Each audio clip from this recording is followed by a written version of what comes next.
LDR. Relasyong lupa at langit ang pagitan. Dahil sa distansya ang dahilan. Relasyong iniiwasan ng karamihan dahil ito'y para sa matatag lang. Para sa iba, wala itong patutunguhan dahil puro pangako lang kung minsan.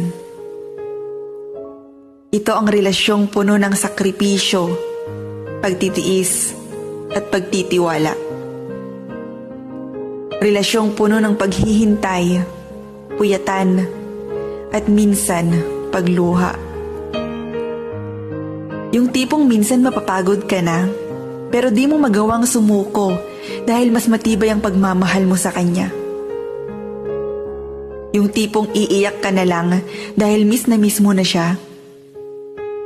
Bawat araw sa paggising mo, siya agad ang naiisip mo.